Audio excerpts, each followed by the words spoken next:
Eh ben, bonjour à toutes et à tous. Merci d'être avec nous. C'est sympa d'avoir privilégié cette session alors que l'actualité elle est un petit peu outre-Atlantique, mais vous verrez qu'il peut y avoir des liens entre l'actualité américaine et puis la nôtre ici sur ce plateau. En tout cas, je suis vraiment très fier et heureux d'animer cette session. Je suis Jean-Paul Chapelle. Je suis journaliste à France Télévisions et on a un plateau formidable pour parler de l'immigration et de l'opinion publique.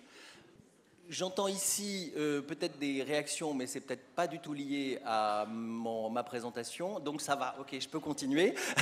Alors on aura, on va tester les micros. Et puis je dis bienvenue aussi à tous ceux qui nous regardent et qui nous écoutent par les moyens modernes de communication, Minitel, etc. Alors, on va faire dans cet ordre-là. Emmanuel Auriol. Bonjour. Voilà.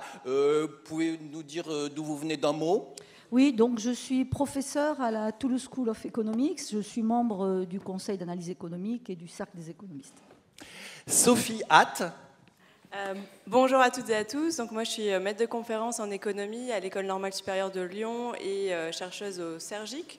J'ai aussi la chance d'être directrice du département d'économie de l'ENS de Lyon maintenant. Super. Ahmed, qui a commencé à nous torturer avec la technologie. Alors, je vous rappelle de répondre aux questions. Voilà. Ahmed Trita, oui, vous répondez aux questions. Il faut donner. Si on est né un jour pair, on répond quoi ? On répond 2. Ah, non, il clique. On clique sur pair. Voilà. Si vous êtes né un jour impair, vous cliquez impair et validez bien chaque question avant d'aller à la suivante. Ça prend combien de temps ? Ça va vous prendre pas plus de 5 minutes. 5 minutes. Il y en a, je pense, qui ont déjà Alors, fini. 5 minutes, ça nous laisse le temps de vous présenter. Voilà. Ahmed Trita, vous venez d'où ? Professeur d'économie à l'université de Poitiers et à BIN Paris. Et membre de l'ICM Migration. Voilà. Et je suis un économiste du travail, ça peut vous aider dans vos questions. Oui, ça va nous aider. Jérôme Valette. Bonjour à tous et à toutes. Donc moi, je suis maître de conférence à l'université Paris 1, Panthéon-Sorbonne, aussi économiste au CEPI et directeur de l'Institut Convergence Migration, que Ahmed vient juste directeur de la partie économie, que Ahmed vient juste de mentionner, qui est un institut qui s'intéresse aux questions de migration de manière pluridisciplinaire. On va faire une courte présentation de 5-6 minutes chacun. Ensuite, on va entamer le débat. Vous savez que vous pouvez poser vos questions directement ou indirectement grâce à Simon qui les reçoit en live sur sa tablette. Je crois qu'il y a un numéro de téléphone qui s'affiche pour vos textos. Vous continuez de répondre aux questions de Ahmed Trita. On démarre sans plus tarder, je ne fais pas trop de présentation, avec Emmanuel Auriol qui nous plante le décor. Donc moi, je suis chargée un peu de donner quelques statistiques objectives sur l'immigration. Et mes collègues vont parler de la perception de l'immigration après. Et on va voir qu'il y a quand même un très grand décalage. On a l'élection américaine aujourd'hui qui se noue autour d'une part de la croissance aux États-Unis, mais aussi un gros thème, c'est l'immigration. C'est pareil en France. Aux dernières présidentielles, on avait des candidats qui militaient pour immigration zéro et réimmigration. Alors ça, c'est encore, on n'avait jamais vu ça, donc de renvoyer des gens installés chez nous. Alors, qu'en est-il Qu'en est-il de l'immigration dans le monde ? Il faut savoir qu'à l'échelle de la planète, il y a à peu près 3,5% de la population mondiale qui est en situation d'immigration. Il y a plusieurs définitions en plus de la notion d'immigrés. Donc il y a ceux qui sont nés à l'étranger de nationalité étrangère.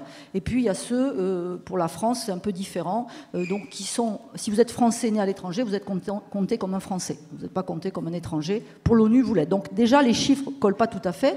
Mais ce qu'on sait, c'est que le volume total est assez faible.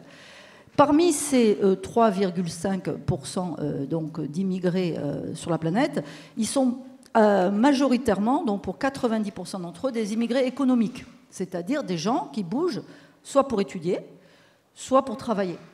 Et comme ils font ça, soit pour étudier, soit pour travailler, évidemment, ils ne se répartissent pas de manière aléatoire sur la planète, c'est-à-dire que la plupart des immigrés se retrouvent dans les pays riches, puisque c'est là où on peut acquérir une formation ou travailler. Et donc, dans les pays riches, il y a des pourcentages plus élevés, sachant que certains pays ont 80% d'immigrés chez eux, et ce n'est pas, que je sache, des pays qui sont à feu et à sang. Des pays qui ont 80% d'immigrés chez eux? C'est les pays du Golfe. Mais par exemple, la Suisse a 30% d'immigrés dans sa population. Le Luxembourg aussi, c'est des chiffres de l'ordre, même au-delà, de plus de 50%. Ce pas des pays qui sont à feu à sang, bien évidemment. Ça va très bien pour eux. Et parce que, en fait, l'immigration est une source donc, d'enrichissement, puisqu'elle est économique essentiellement. Et donc, quand vous accueillez des gens qui travaillent chez vous, évidemment, ils contribuent à votre croissance. Et comme ils viennent pour travailler, la plupart, ils viennent quand il y a du travail. S'ils ont des visas, si leur migration est légale, ils ne viennent pas quand il n'y a pas de travail. C'est ça le moteur.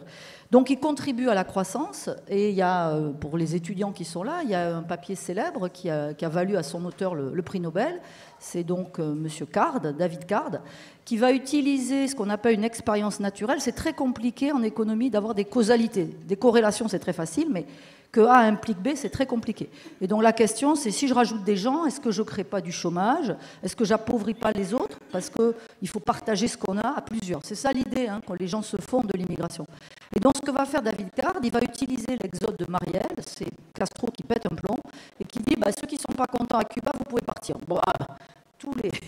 Des centaines de milliers de Cubains fuient Cuba pour arriver à Miami.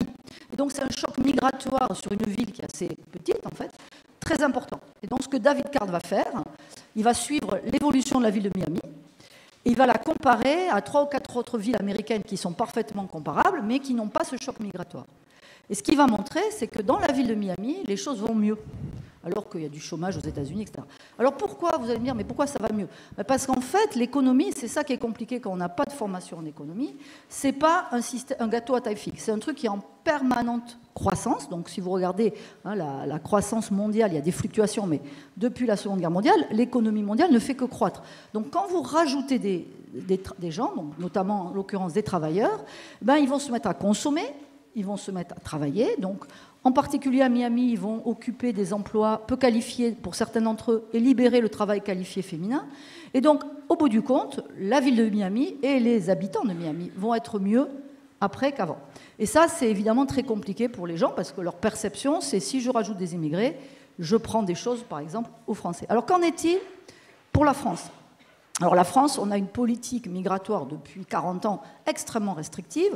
On n'a aucun canal, par exemple, pour venir en France spontanément quand on est un immigré de travail, même qualifié. Pour venir en France, il faut qu'une entreprise vous demande. C'est donc très différent, par exemple, du Canada. Vous avez un système de visa à points. Vous vous enregistrez, je vous encourage tous à le faire. Les personnes d'un certain âge, ça sera non. Moi, par exemple, je suis trop vieille pour eux. Mais les jeunes, vous êtes un peu trop jeunes. Mais voilà, quand on a un bon âge, on a des points pour aller au Canada. Donc ça, c'est un système où vous vous enregistrez et si vous avez les critères qui les intéressent, vous avez les visas. En France, ce n'est pas possible. Il faut qu'une entreprise vous réclame. Vous voyez, donc la différence, elle est énorme. Et du coup, en France, l'immigration, en fait, contrairement à ce qu'on pense, elle est très faible en volume. Donc notre immigration, c'est à peu près 0,5% de notre population. Dans les pays de 0,4,5%. Dans les pays de l'OCDE, donc dans des pays comparables à nous, c'est le double, c'est 0,85. Donc on a une politique migratoire très restrictive en volume. Du coup, qu'est-ce qu'on a enlevé? On a enlevé l'immigration de travail. Et qu'est-ce qui reste? Il y a l'immigration qu'on ne peut pas enlever, c'est celle de droit, donc familiale. Et puis là où on n'est pas mauvais, c'est les étudiants. Bon, là, on est... Ah, pardon, vous entendez? D'accord, bon, je fais des interférences apparemment, où on me censure. Plus juste dans l'axe comme ça. Et donc notre immigration, elle est faible en volume, contrairement donc à ce qu'on entend. On a supprimé tout ce qu'on pouvait enlever, c'est-à-dire l'immigration économique, c'est celle qui contribue le plus à la croissance, malheureusement. Donc, et c'est pour ça que, évidemment, notre pays a des difficultés, notamment de recrutement. Aujourd'hui, on a des tensions sur le marché du travail. Et alors, le problème, quand on fait des politiques migratoires aussi restrictives et où on a une présentation de l'immigration aussi négative, c'est que ça a des conséquences. Et il faut savoir que les élites mondiales, elles choisissent où elles vont. Et si on regarde l'immigration, notamment européenne, où il n'y a pas besoin de visa, elle est très faible en France. Les Européens, ils ne veulent pas venir chez nous parce qu'on leur dit « cassez-vous ». On compte les émigrés comme on compte les morts sur la route. Forcément, moi, si mes enfants ils doivent aller dans un pays, ils sont qualifiés, je leur dirais « va pas dans un pays où on ne te veut pas ». Donc, il faut bien comprendre que cette politique qu'on a une présentation extrêmement négative de l'immigration, notamment de travail, elle a des conséquences pour la France. Donc, si on regarde, on est à peu près la 7e, 8e puissance mondiale. En termes d'attractivité des étrangers, on est à la 19e. On n'est pas du tout attractif, y compris pour ceux qui n'ont pas besoin de visa. Donc, on paye cette absence d'immigration, notamment qualifiée, très fort, parce que les immigrés, je donnerai 2 chiffres et puis je me tairai, les immigrés, c'est des gens qui sont spéciaux, surtout quand ils sont qualifiés. Pourquoi ? Parce que, je ne sais pas si certains d'entre vous ont fait cette expérience de l'immigration, d'aller habiter ailleurs. C'est très coûteux. Vraiment, c'est très coûteux. Vous êtes loin de votre famille, vous êtes loin de votre base, vous êtes loin de votre alimentation, de ce que vous aimez. Donc, pour payer ce coût-là, il faut avoir en soi quelque chose de spécial, il faut aimer le risque, et il faut être très ambitieux. Enfin, il faut avoir une ambition personnelle ou très désespérée, ça c'est les réfugiés. Mais là, comme la plupart, c'est plutôt des gens ambitieux. Donc, les immigrés, surtout les qualifiés, ils sont surreprésentés parmi les innovateurs. Aux États-Unis, il y a 13% de la population américaine qui est immigrée, il y a 25%, 26% d'immigrés parmi ceux qui posent des brevets. Et de la même façon, ils sont surreprésentés parmi les entrepreneurs. Il y a 25% des nouvelles entreprises qui sont créées par des immigrés. Donc, c'est Marie Curie, vous voyez, c'est ces gens-là, ou Picasso, qui est très créatif, qui vient chez nous. C'est des gens spéciaux. Et nous, en se privant de cette immigration qualifiée, cette immigration de travail, évidemment, on affaiblit aussi l'innovation en France. En plus, on a des chercheurs qui viennent tous, des entrepreneurs qui viennent tous du même système éducatif. On n'est pas très créatif quand on fait ça. Donc voilà, il y a des coûts pour notre pays et une perception qui est en complet décalage avec ça, et un discours public qui est axé sur la sécurité et l'identité, qui n'a rien à voir avec la majorité de l'immigration, qui est d'abord économique. Merci beaucoup Emmanuel Auriol d'avoir respecté le timing pour qu'on ait le temps de vous poser des questions. Je passe la parole à Sophie Hatt. Merci beaucoup. Et du coup, j'appelle mes collègues en régie. Voilà, j'ai préparé quelques petites images, quelques slides. Du coup, on vient d'entendre à quel point l'immigration peut être une force pour l'économie, et on a aussi entendu dans le discours d'Emmanuel à quel point est-ce que malgré ces impacts qui sont connus par les économistes, il y a consensus, moi en tant que chercheuse en économie, je souscris à 200% à ce qui vient d'être dit par Emmanuel, parce qu'en fait, on a des décennies de travaux maintenant qui ont notamment émergé avec ce travail incroyable de David Card, mais depuis on a d'autres évidences qui renforcent cette connaissance et ces effets, cette connaissance des effets bénéfiques de l'immigration. Et malgré ces impacts mesurables positifs, très clairement, alors j'aimerais bien faire avancer mes slides, mais je crois que ça ne marche pas. Merci beaucoup. Voilà, donc l'immigration clairement suscite des réactions très diverses, parfois très hostiles, c'est ce qui a été aussi cité par ma collègue. Et du coup, ça pose très clairement, on est un peu en mode low-tech. On enchaîne, c'est ça, c'est après ? Oui, je vous dirai quand on peut passer à la suivante. Voilà, on reste là-dessus. Merci beaucoup. Parfait. Pourquoi, en fait, est-ce qu'il y a ce décalage complet en fait, entre la perception que la communauté scientifique en économie va avoir de l'immigration, et pourquoi est-ce que quand nous on perçoit l'immigration comme une opportunité, on a aussi beaucoup de personnes qui vont percevoir l'immigration comme une réelle menace. Alors il y a une partie de la réponse qui est sans doute dans la question, c'est-à-dire qu'en fait dans la vraie vie on travaille, on essaye de nourrir sa famille, voilà, parfois on connaît de grandes difficultés, on court après le temps, et on n'est pas plongé dans les travaux dont Emmanuel nous a parlé, on n'est pas dans les données, on n'est pas dans cette investigation des effets réels de l'immigration dans nos sociétés. Et du coup, je vous propose qu'on explore un peu ces facteurs qui jouent un rôle important dans ce qu'on pourrait appeler la fabrique de notre regard sur l'immigration, à commencer par... Voilà, ok, c'est très sensible. Voilà. À commencer par la théorie du contact. Alors là, je vous ramène 70 ans en arrière, on est en 1954, et Gordon Allport publie The Nature of Prejudice, donc la nature du préjudice, et il va nous expliquer... Préjudice ou préjugé ? Du préjugé, pardon, merci. Et il va nous expliquer que dans des conditions favorables, mettre au contact des groupes différents, qui peut-être se perçoivent comme opposés, ça peut être un moyen très efficace de réduire les préjugés, les discriminations, les stéréotypes, et en fait d'augmenter les relations plus positives entre ces groupes. Et en fait, ce livre, il apparaît après la Seconde Guerre mondiale. On est dans un contexte intéressant où on va avoir un certain nombre de projets de déségrégation aux États-Unis qui vont donner l'opportunité aux chercheurs en psychologie sociale comme Gordon Allport et en sciences sociales de manière générale, d'observer les effets de ces politiques de déségrégation. Alors on peut se dire qu'en fait, cette vision, elle est super simpliste et beaucoup trop optimiste, et qu'en fait, si on met ensemble des groupes qui se perçoivent comme étant en compétition ou qui ont une culture, qui ont des normes sociales, et j'y reviendrai, très enracinées de méfiance envers l'autre, de rejet, de xénophobie, etc., en fait, les mettre ensemble, ça va peut-être juste générer beaucoup plus d'hostilité. Alors pour sortir de cette vision très dichotomique des effets positifs, des effets négatifs, on peut lire l'article de Thomas Chaney, publié en 2024 dans l'AER, l'American Economic Review. Thomas Chaney, c'est un économiste français qui est à l'University of Southern California à Los Angeles. Et avec des collègues américains, ils ont publié ce papier où en fait, ils mesurent l'effet de la présence de populations immigrées. Il y a un focus dans le papier sur la présence de populations d'ascendance arabo-musulmane, parce qu'on ne va pas se cacher, c'est quand même au cœur du débat aujourd'hui. Et il montre que la présence arabo-musulmane diminue les préjugés, conscients et inconscients, diminue le vote, le soutien pour des plateformes politiques, pour des candidats qui proposent des politiques qui sont hostiles à ces communautés, augmente les contacts personnels, donc ça marche, les gens sont en contact, et les gens connaissent mieux en fait ces communautés et connaissent mieux l'islam en général. Alors, il y a d'autres types de contacts. En fait, au-delà de ces expériences personnelles, on est aussi dans un environnement informationnel, un environnement médiatique.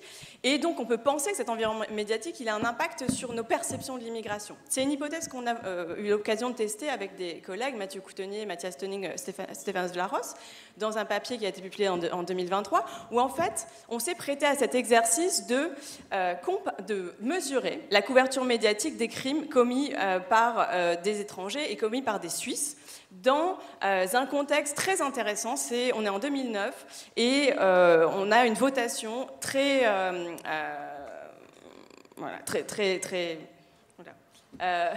ok, moi je vois plus, mais c'est bon. Très peu consensuelle.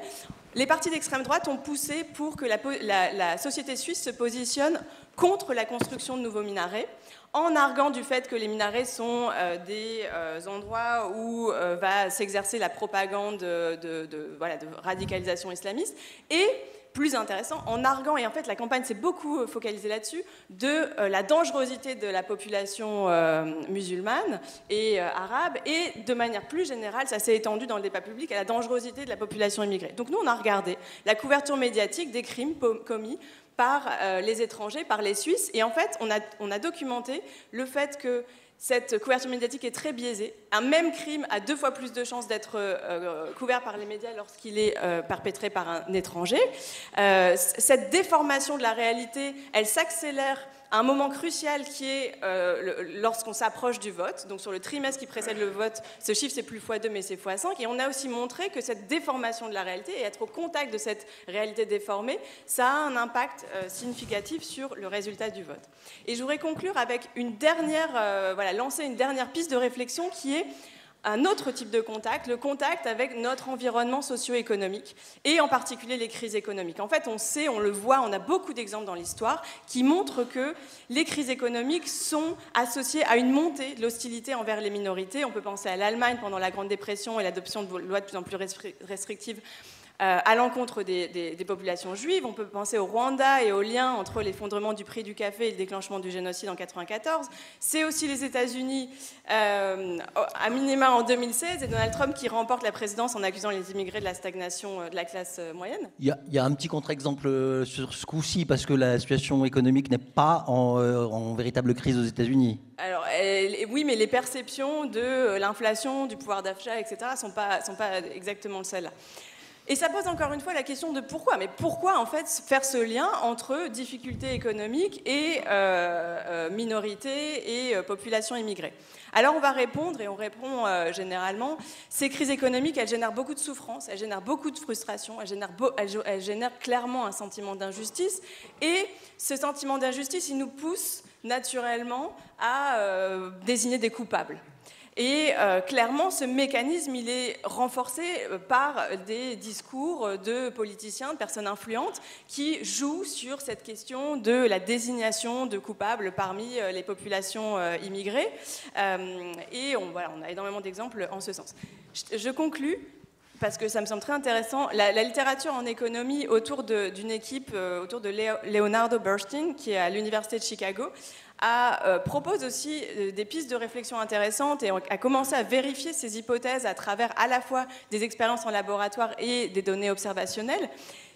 En fait, l'idée que les normes sociales qui nous permettent, qui permettent à nos sociétés de ne pas complètement verser dans la xénophobie, elles sont fragiles.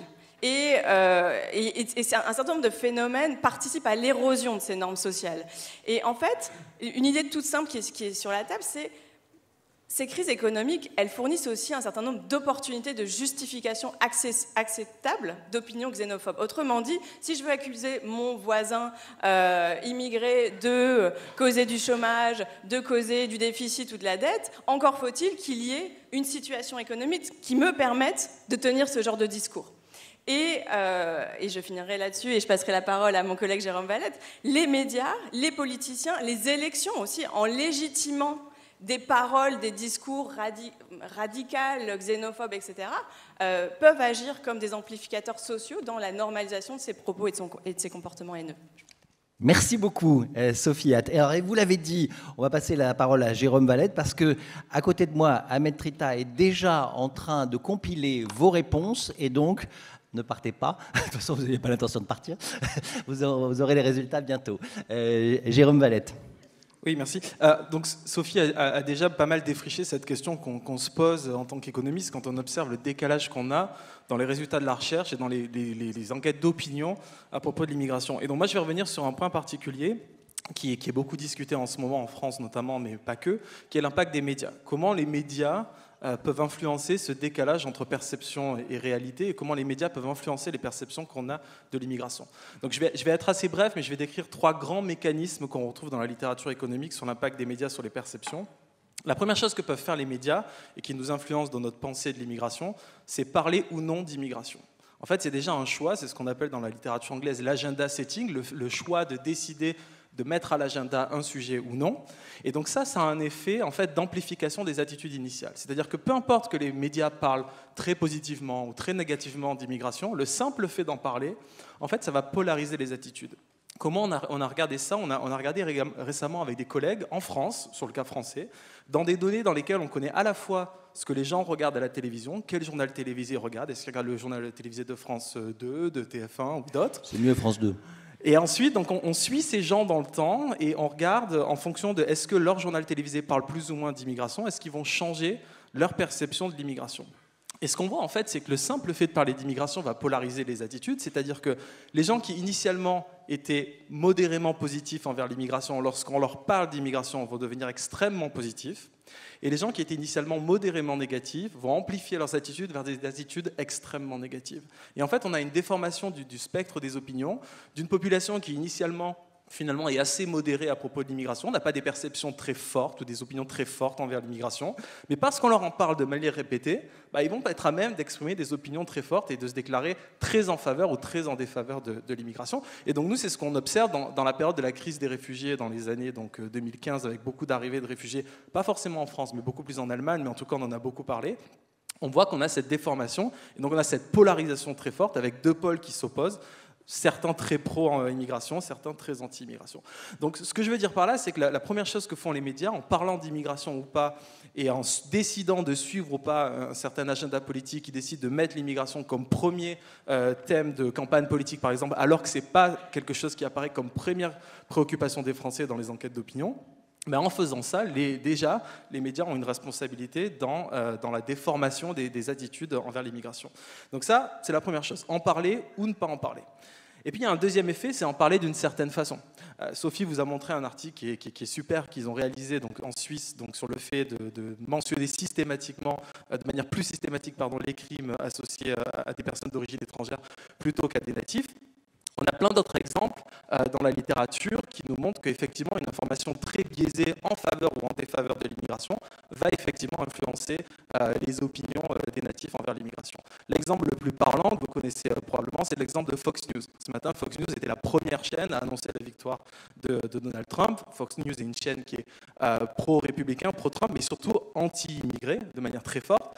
Et donc ce qui est intéressant, c'est qu'aux États-Unis, Fox News ne s'est pas implémenté directement sur tout le territoire. Il y a eu un déploiement séquentiel de Fox News dans le temps, et certaines localités, parce qu'elles recevaient, elles étaient connectées au câble et d'autres non, ont reçu Fox News en premier. Et donc ça, c'est super, parce qu'en tant qu'économiste, ça nous permet de comparer les municipalités qui ont reçu Fox News en premier par rapport à d'autres municipalités qui l'ont reçu plus tard, et de voir est-ce qu'il y a un décalage dans les votes aux élections. Et ce qu'on remarque, c'est que oui, effectivement, les localités là où Fox News a été déployé en premier, on a eu une augmentation significative et importante du vote pro-républicain, associés à des attitudes plus fortes anti-immigration. Donc on a des effets de persuasion qui sont assez forts. On estime que parmi ceux qui se sont mis à regarder Fox News, 30% des gens qui ne votaient pas républicains sont devenus convaincus du fait qu'il fallait voter républicain. Donc il y a un effet assez fort des médias, de la déformation de ce qu'on appellera un cadrage, du choix de parler d'immigration plus négativement ou plus positivement, qui influence. Un autre exemple en lien avec ce que disait Sophie, on a été inspiré par leur article pour faire une autre recherche en Allemagne. Pourquoi en Allemagne ? Parce que vous avez un journal qui, contrairement au reste de la presse allemande, qui en général, dans son code de la presse, dit voilà, lorsque vous reportez, vous êtes journaliste, vous reportez un crime, vous n'avez pas besoin de donner l'origine de la personne, a priori, si ce n'est pas en lien avec le crime et avec la compréhension du fait qui est explicité. Donc la plupart des journaux en Allemagne ne donnent pas l'origine du délinquant ou du suspect. Il se trouve qu'après les événements de Cologne, un journal, le Sächsische Zeitung, qui est un journal très régional de Saxe, a dit non, nous, on arrête de le faire. Et aujourd'hui, on va systématiquement donner l'origine du suspect dès lors qu'on la connaît. Et donc, ce qui se passe, c'est que les gens dans la zone de diffusion du Sächsische Zeitung, de ce journal, se sont retrouvés du jour au lendemain à tout un tas d'articles qui, du jour au lendemain, mentionnaient systématiquement l'origine de la personne qui était mise en cause. Et ce qu'on remarque, c'est qu'en fait, avant, le Sächsische Zeitung donnait déjà plutôt, et ça va dans le sens de ce que disait Sophie, donnait déjà plutôt plus régulièrement l'origine lorsque c'était quelqu'un qui avait une origine étrangère. À partir du moment où ils ont décidé de faire le choix de systématiquement toujours donner cette information, les gens se retrouvent exposés à beaucoup d'articles qui disent « un Allemand de 25 ans a commis tel crime hier, un Allemand », tout simplement parce que le nombre d'Allemands est bien plus important que le nombre d'immigrés en Allemagne, et donc du coup, par définition, vous vous retrouvez exposé à beaucoup d'articles qui vous montrent que la plus grande part de la criminalité est réalisée par des natifs. Et donc ce qu'on remarque quand on compare les attitudes de ces gens dans cette zone par rapport à des gens qui n'ont pas accès à ce journal-là, on remarque une amélioration des attitudes envers l'immigration. Les gens deviennent moins inquiets de l'immigration. Évidemment, le pendant, c'est qu'ils deviennent plus inquiets de la criminalité, forcément. Donc deux choses, donc en parler ou ne pas en parler d'une certaine façon, et je finirai avec un troisième point très rapidement. Ce que peuvent faire les médias, et qui est un outil assez puissant, c'est le fact-checking. C'est-à-dire que dans les perceptions qu'on a et dans le discours à propos de l'immigration, et c'est notamment très lié, c'est encore plus saillant aux USA, il y a cette idée de fake news, d'idées fausses qui sont véhiculées de manière répétée. Et donc les médias peuvent faire du fact-checking, c'est-à-dire corriger les mauvaises perceptions et corriger les fausses informations. Le problème, si vous m'avez suivi, c'est que du coup, lorsque les médias vont faire ça, il y a deux effets qui vont se combiner. Un, ils vont se mettre à parler d'immigration. Le fait de fact-checker une information à propos de l'immigration, c'est parler une deuxième fois d'immigration. Et donc ça va déformer les attitudes en polarisant. Et puis, ça va corriger des informations, c'est-à-dire c'est un effet de persuasion. Si je corrige une information négative à propos de l'immigration, ça veut dire que j'en parle positivement, donc je déforme les attitudes vers quelque chose de positif. Et donc, quand on regarde quel est l'effet du fact-checking au total, ce qu'on remarque, c'est plutôt l'effet d'en parler ou pas qui l'emporte. Et donc, en fait, ce qu'on remarque dans beaucoup d'expériences, il y en a une qui a été faite très parlante pendant les dernières élections françaises, où on demandait à des gens qui votaient et qui étaient plutôt pro-Front National, Rassemblement National maintenant, et pro-Marine Le Pen, on leur demandait, voilà des faits qui ont été énoncés par Marine Le Pen, est-ce que vous y croyez ou non ? Et ensuite, c'était des faits qui étaient statistiquement faux. On corrigeait ces faits-là. On remarquait qu'effectivement, les gens intégraient bien cette information. Lorsqu'on leur redemandait plus tard quel est le bon chiffre, ils avaient le bon chiffre, ils avaient corrigé leur mauvaise perception. Mais par contre, lorsqu'on demandait est-ce qu'ils allaient voter pour le Rassemblement national, on remarquait que ça augmentait leur probabilité de voter pour le Rassemblement national. Donc, conclusion, encore une fois, fact-checking, oui, ça a un effet, mais attention, le simple fait de parler d'immigration, c'est déjà mettre à l'agenda un sujet qui n'est pas neutre, qui n'est pas traité de manière neutre, et donc c'est aussi un danger, et donc ça doit être manipulé avec beaucoup de prudence. Si on continue d'en parler pendant 1 heure, c'est pas trop grave? Alors, c'est pas grave, il faut en parler de manière sérieuse, de manière scientifique, mais évidemment, vos attitudes à la fin de cette séance ne seront pas les mêmes. Si on vous interrogeait à la fin de cette séance par rapport à l'entrée de cette séance, vous verriez que vos attitudes, vos réponses ne seraient pas les mêmes, et je crois que c'est ce que va montrer justement Ahmed avec l'expérience qu'il a faite. Quel enchaînement! Et ils n'ont même pas besoin de moi, et c'est fluide. Ahmed Trita, je crois qu'on vous a donné la parole. Hein. Vous prenez le micro. Si nos amis... super. Donc, vous le disiez, Emmanuel, en économie, c'est extrêmement difficile nos sujets, c'est vous, nous, etc. Vous êtes, pour nous, des acteurs économiques. C'est extrêmement difficile de manipuler, contrairement à d'autres sciences expérimentales, de manipuler des individus. Et donc, on essaie de faire des expériences. Et donc, lorsque je vous ai demandé, en fait, votre date de naissance, père ou impair, enfin, votre jour de naissance, père ou impair, c'est une façon de générer de l'aléa parmi vous, dans la façon de vous exposer, d'un point de vue visuel, à l'immigration. Donc, je vous ai exposé, en fonction de votre jour de naissance, à 2 visuels. Le visuel alors, de droite, pour vous, qui est différent du visuel, radicalement différent du visuel de gauche. Donc, si vous êtes né un jour pair, vous avez eu ce visuel. Moi qui suis né le 5, donc je suis à gauche. Non.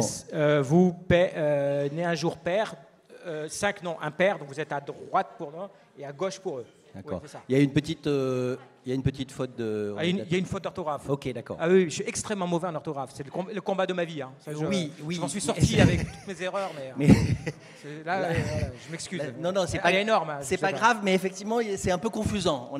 Oui. Voilà, on est tous pairs. Alors, bon, le lapsus est révélateur, mais... excusez-moi. Voilà. Ah oui, non. Donc, impair, c'est l'image qui est à gauche, celle-ci, et pair est celle-là. Mais peu importe, après tout. Ils sont plus nombreux à droite. Non, c'est le hasard aussi. Il y a plus de gens nés un jour impair que pair, parce qu'il y a plus de jours impairs dans l'année que de pairs. Ah, excellent. Alors, on enchaîne. Voilà. Alors, donc la première question qui m'intéressait, c'est a priori, il n'y a aucune raison que vous répondiez différemment à toutes ces questions.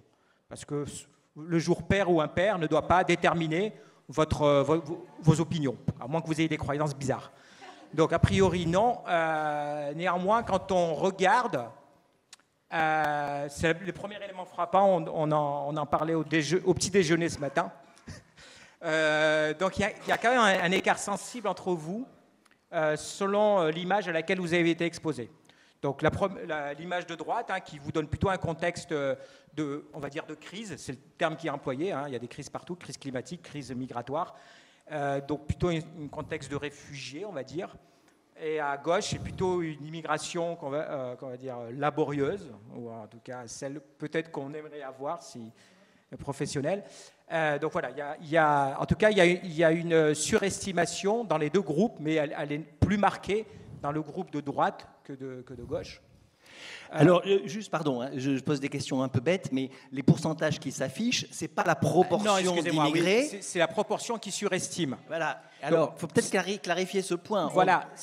Oui, voilà. Donc, excusez-moi. Donc, vous êtes on prend 5 minutes juste pour être clair là-dessus. Voilà. Vous nous avez demandé quelle était la proportion d'immigrés en France.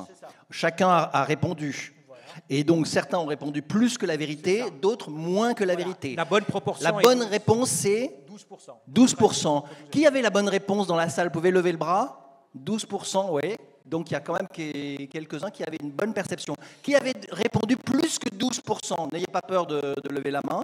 Ouais, un peu plus, ok. Qui avait répondu moins que 12%? Ah oui, donc il y avait ça ne correspond pas trop, mais il y a le déclaratif et puis il y a les erreurs de technologie. Et je vous laisse continuer. ce qui est plus intéressant, c'est quelle proportion aurait reporté plus que le double de la réalité. Plus que le double, c'est reporté plus de 25%. Voilà. Un gros écart. Un écart relativement important. Une grosse erreur, quoi. Voilà. Une surestimation qui est excessive. Voilà. Qui est plus marquée, encore une fois, dans le groupe qui a été exposé à l'image de haut. Juste pour vous le dire rapidement, c'est pas propre à la France. Dans tous les pays, il y a des auteurs qui ont fait une expérience similaire. Donc la France, vous voyez, c'est tout en bas. Donc la bonne proportion est là à 12%. Et dans l'ensemble de la population française, l'estimation est autour de 30%. Non, ouais. Donc on est dans un rapport de 1 à 3, un peu moins. Mais en tout cas, vous voyez, ceux qui surestiment le plus, parce qu'on m'avait demandé cette comparaison internationale, ceux qui surestiment le plus sont les Américains, et de loin. Oui, on voit, ils sont à plus de 35%, c'est ça qui surestiment. Ils surestiment dans un ratio presque de 1 à 4. 1 à 4, oui. Voilà. 4 fois plus que la réalité. Alors, un autre élément qui est intéressant, c'est est-ce qu'on vous surestimez également en fonction de certaines caractéristiques? D'accord? Oui, par exemple. Donc, ici, on note effectivement que donc la question que vous ai posée, est-ce que les immigrés la proportion d'immigrés en France qui proviendraient de pays dont la religion dominante est l'islam, donc pays à dominante musulmane, donc c'est sous-estimé dans les deux groupes, d'accord, mais davantage dans le groupe de droite, enfin, oui, dans le groupe qui a été exposé à l'image ici refuge, plutôt que le groupe de gauche. En tout cas, il y a des différences marquées, on peut discuter des raisons de cela. Ce qui est plus net, peut-être, c'est la sous-estimation, et ça on le retrouve dans tous les pays aussi, c'est la sous-estimation de l'immigration en provenance de pays à dominante chrétienne. Donc là, dans les deux groupes, cette sous-estimation est massive. Et là aussi, j'ai pas mis le... excusez-moi, je suis là. Voilà, elle est de 75%, cette sous-estimation. Donc là, en réalité, il y a beaucoup plus d'immigrés, enfin la proportion d'immigrés en provenance de pays musulmans et de pays chrétiens est à peu près la même. On est dans l'ordre de 45-50 dans les deux groupes. Voilà. Donc l'immigration est assez équilibrée sur ce point de vue. Alors, ensuite, il y avait une question qui, cette fois-ci, portait, qui vous décrivait la situation suivante. Vous aviez deux personnes, Tarek et Dylan, et on vous disait que ces deux personnes-là, tous les deux salariés, percevaient exactement les mêmes revenus et par ailleurs étaient complètement identiques sur d'autres caractéristiques sociodémographiques. Et on vous demandait ensuite de répondre à des questions qui vous disaient est-ce que l'un perçoit plus de prestations que l'autre? Est-ce que l'un paye moins d'impôts que l'autre? Alors l'idée de cette question-là est de vous exposer à la situation suivante. Vous avez deux individus complètement identiques. La seule chose qui les distingue, c'est leur prénom. Et un des débats qui a été évoqué, et qui est très récurrent sur les aspects migratoires, c'est ce qu'on appelle l'appel d'air, l'effet d'appel d'air lié à l'État-providence. Et donc, il y a l'idée que les migrants seraient des surconsommateurs de l'État-providence. Ils viendraient peser sur l'État-providence.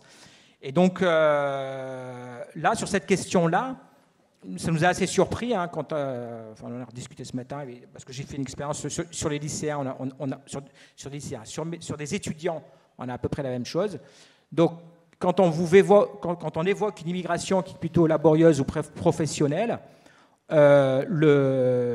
l'aspect, ça ramène à des aspects économiques qui a tendance à surpondérer cet aspect-là. Voilà.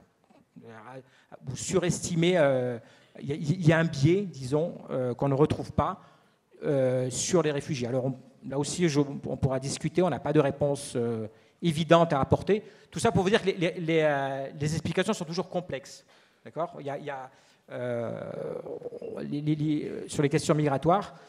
La dernière question, c'est là aussi, c'est d'où vient. Ça, c'est un marqueur important entre les pays anglo-saxons et les pays plutôt d'Europe continentale.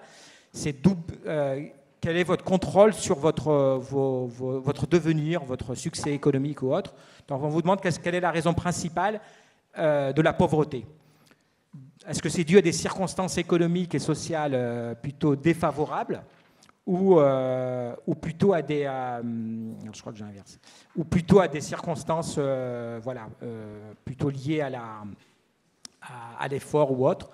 Et donc là, on trouve que quand on vous montre une immigration laborieuse, professionnelle, si vous observez qu'une personne est forte, vous avez plus de chances de déclarer que c'est dû à un manque d'effort. Alors que dans le cas de droite, lorsqu'une personne est pauvre, donc vous avez plus de chances de déclarer qu'un immigré est pauvre lorsqu'il est soumis à des circonstances plutôt pas liées à l'effort, mais plutôt économiques défavorables. Voilà. Très bien, je vais m'arrêter là. Il y a encore beaucoup de... Non, c'est fini. Sinon, on les passe brièvement. Non, c'est fini. Mais vous avez... un mot de conclusion quand même sur ce quiz quand même, juste pour essayer de lui donner un sens. Parce que... jour impair, père, on peut peut-être passer là-dessus, mais qu'est-ce que vous en retirez au fond? L'idée, je crois, il y avait un vieux slogan qui dit « Les médias, c'est le poids des mots, le choc des photos ». Ça, c'était le slogan de Paris Match. De Paris Match? Paris Match. Je sais pas, j'ai eu ça au lycée, au bac, moi. C'est le slogan de Paris Match. C'était une dissert de lycée qui m'a marqué. Bref, elle est restée, mais en fait, voilà. Donc, les médias font l'interface entre vous qui êtes des consommateurs d'informations, pour les médias, vous êtes des clients, et l'offre politique. Et cette interface-là se fait à travers des évocations, ce qu'on disait. Donc on peut parler d'immigration, on peut parler, et on peut en parler d'une certaine façon. Et la question qui nous intéresse est de savoir est-ce que la façon d'en parler peut ou pas orienter vos décisions. Je fais juste une digression, parce que j'ai travaillé là-dessus récemment. Oui. On a regardé avec des collègues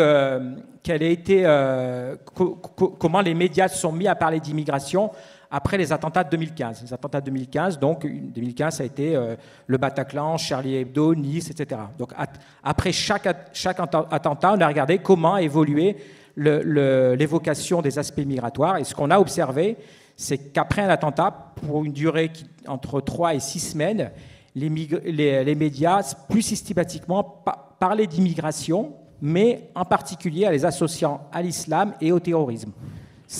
Et ça dure pendant, encore une fois, 3 semaines, 6 semaines. Sauf qu'en 2015, on l'a oublié, il y a eu des élections. Il y a eu des élections qui se sont déroulées 3 semaines après les attentats du Bataclan. C'est-à-dire 3 semaines après les attentats du Bataclan, la population en France était exposée à des médias qui évoquaient davantage l'islam, les questions migratoires, mais en les rattachant à une religion, en les rattachant à des aspects sécuritaires. Et donc, sur le territoire français, on a été exposé à cela à des niveaux différents, parce que les médias ont des orientations différentes. Voilà. Merci beaucoup. Merci, Ahmed Trita. On est maintenant à mi-parcours de la conférence. On a entendu les intervenants.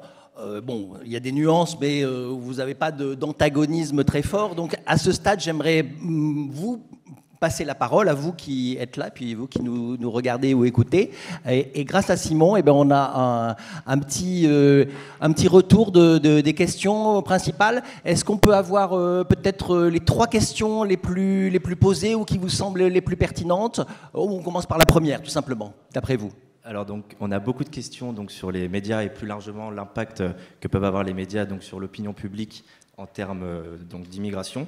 La première serait, est-ce que les médias entretiennent-ils une confusion entre immigration légale et illégale? Et si oui, pourquoi?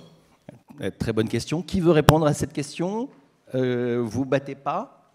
Jérôme? Non, je peux répondre. Alors, en France, on a la chance, je crois, d'avoir quand même des autorités régulatrices de l'information. On a l'ARCOM, etc. Donc, quand on regarde le traitement, et c'est ce qu'on a fait, nous, sur le Jeunet télévisé en France, je ne dirais pas que le traitement est neutre de l'immigration, mais en tout cas, il est beaucoup moins cadré dans une certaine direction que dans d'autres pays. Si on prend les US, on en parlait tout à l'heure, aux US, évidemment, il y a une confusion énorme entre immigration légale et illégale. Et Donald Trump jouait évidemment sur ça. Si vous regardez, j'avais cherché à un moment donné des tweets de Donald Trump qui parlaient d'immigration légale. Il y en a très peu. En fait, il parle beaucoup d'immigration illégale, avec la construction du mur, l'idée qu'il y aurait une immigration incontrôlée, de gens qui rentrent, qui sont une menace sécuritaire et qui ne devraient pas être là. Et donc évidemment, il y a une confusion qui est entretenue entre immigration légale et illégale. Mais dans les médias français, je ne crois pas qu'il y ait cette confusion. En tout cas, il n'y a pas de volonté systématique d'entretenir cette confusion. Il n'y a pas un agenda politique.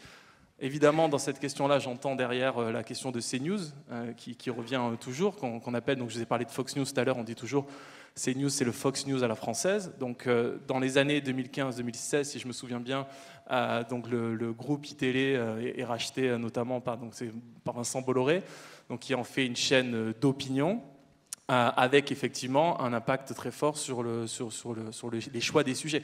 Vous avez un travail très important de Julia Cagé, qui est chercheuse à Sciences Po, qui a fait ce travail-là de regarder comment cette chaîne-là, iTélé, donc qui est devenue CNews, s'est mise à traiter tous ces sujets-là. Et ce qu'on voit, c'est qu'après la prise de contrôle de Vincent Bolloré, on a une augmentation très forte du sujet de l'immigration, et surtout on a une augmentation très forte de la part des personnes affiliés ou directement se revendiquant de l'extrême droite à l'antenne. Donc, avec notamment les interventions d'Éric Zemmour, qui à l'époque était un chroniqueur avant d'être candidat aux élections. Je crois qu'Emmanuel Auriol voulait répondre aussi et compléter cette réponse.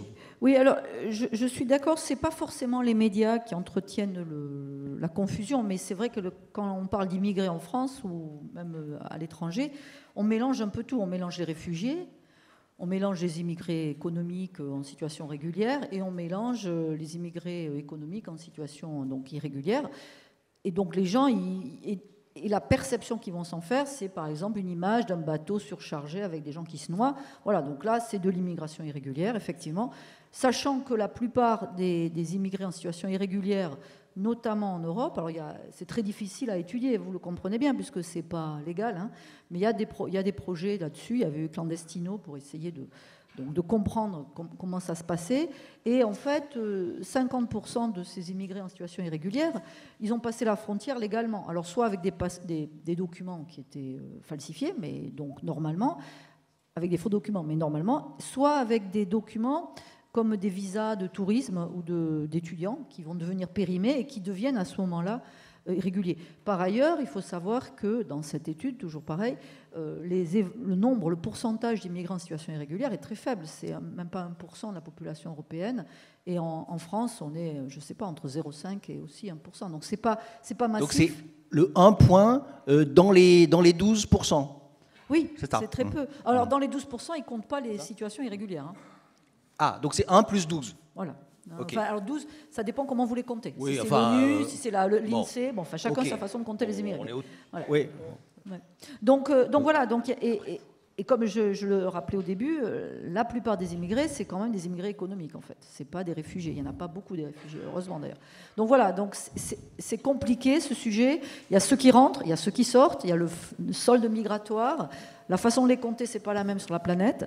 Ils sont pas répartis uniformément. Les motifs sont différents. Et on nous balance des images à juste titre. Hein. S'il y a des gens qui se noient, il faut quand même qu'on le sache. Mais qui, effectivement, suscitent des émotions très fortes, parce que c'est très angoissant, c'est horrible, personne ne veut voir ça. Et du coup, il y a des réactions. Mais je pense que ce n'est pas forcément une volonté des médias. C'est juste que le média ne va pas nous présenter un gentil médecin qui fait son travail tous les jours. Voilà, ça n'intéresse pas grand monde. Il y a des raccourcis et des contraintes de temps, dont on pourrait en parler longuement, mais ce n'est pas le sujet de cette table ronde. Juste un point rapide, parce qu'il y a des travaux de sociologues à Sciences Po qui ont montré ça. En France, il y a un focus sur les OQTF, l'obligation à quitter le territoire français. Mais en fait, le focus, il est sur le taux d'exécution d'OQTF. Et ce qu'on ne dit pas, c'est que la France a eu le nombre d'OQTF qui a le plus augmenté d'Europe. Alors forcément, le taux d'exécution, vous avez un numérateur, un dénominateur. Donc le taux d'OQTF a explosé. Donc on en exécute beaucoup moins. Et pourquoi beaucoup de personnes se retrouvent donc illégaux, on va dire. Nous, dans notre métier, on est confrontés à ça. C'est qu'on a des étudiants qui finissent des masters, par exemple, qui ont leur carte de séjour qui arrive jusqu'en septembre, octobre. Ils s'inscrivent en thèse, parfois. Et là, en fait, ils ont une obligation à quitter le territoire avant décembre. Ils n'ont pas encore fini leurs inscriptions. Et donc, il y a beaucoup de ces aspects administratifs qui touchent énormément de personnes. Donc, le taux d'exécution d'OQTF est assez trompeur. Donc, ça évoque cette idée qu'il y aurait trop de migrants. Il diminue en apparence parce qu'il y a le nombre parce que les conditions qui vous font rentrer dans l'OQTF ont explosé en France. De quitter le territoire par rapport aux autres pays européens. D'accord. C'est énorme. Simon, est-ce qu'il y a une deuxième question? On est pris un peu par surprise. Partie du postulat où les jeunes, comme moi, consomment moins de médias qu'une population d'un âge plus avancé, est-ce qu'on constate que donc, ces jeunes ont un avis peut-être plus neutre ou au contraire ont-ils également un avis plutôt tranché? Je comprends que vous n'êtes pas informé par les médias, c'est ça le sous-texte? Non, du tout. Ou j'ai mal compris? Pas les mêmes médias. Oui. Voilà. Par exemple, vous vous informez comment? Moi, personnellement, je lis et j'écoute. Les médias et les réseaux sociaux? Les réseaux sociaux en font partie, oui. Mais j'essaye de privilégier les sources un petit peu plus fiables. Très bien. Bon, en tout cas, c'est une bonne question, parce qu'effectivement, dans la salle, on va dire que c'est partagé. Hein. Je ne dirais pas la proportion de impair et pair, mais il y a des jeunes et des moins jeunes. Donc, la réponse à cette question sur le point de vue, selon les générations, hein, c'est ça la question de Simon. Enfin, d'ailleurs, c'est pas la vôtre, hein, c'est une question qui a été posée par un internaute dont le prénom est... Non, je voulais savoir si c'était Dylan ou Timour. Nous n'avons pas les prénoms. On ne donne pas les prénoms. C'est bien une question du public. Ok, très bien, merci. Alors, Jérôme. Donc, pour moi, il y a deux questions. La première, c'est quelles sont les perceptions des jeunes et quelle est l'influence des réseaux sociaux. Je vais répondre à la première partie et la deuxième, je pense que je partagerai avec Sophie. Sur la première, les travaux qu'on a sur les perceptions tendent à nous montrer que les jeunes, en général, ont des plus mauvaises perceptions de la réalité sur la question migratoire que les personnes un peu plus âgées. C'est ce qu'on remarque notamment dans les travaux qu'Ahmed a montré tout à l'heure. La perception, le décalage des perceptions sont un peu plus mauvaises chez les personnes plus jeunes que chez les personnes plus âgées. C'est contre-intuitif ? C'est ce qu'on voit. Est-ce que ça vient d'une consommation des réseaux sociaux ? C'est très dur à dire. En fait, la question des réseaux sociaux, elle est très difficile. Pourquoi ? Parce que bon, déjà, l'information en France reste une information télévisée. La première source d'information en France, ça reste la télévision, ça reste les journaux télévisés, 22 millions de téléspectateurs chaque jour. Il y a 60% des gens qui déclarent que la première source d'information politique, c'est la télévision. Donc les réseaux sociaux arrivent quand même un peu après. Effectivement, ils sont beaucoup plus importants chez les jeunes. Maintenant, quel est l'impact des réseaux sociaux ? C'est très compliqué à dire parce qu'en fait, quelle est l'information qui est produite sur les réseaux sociaux ?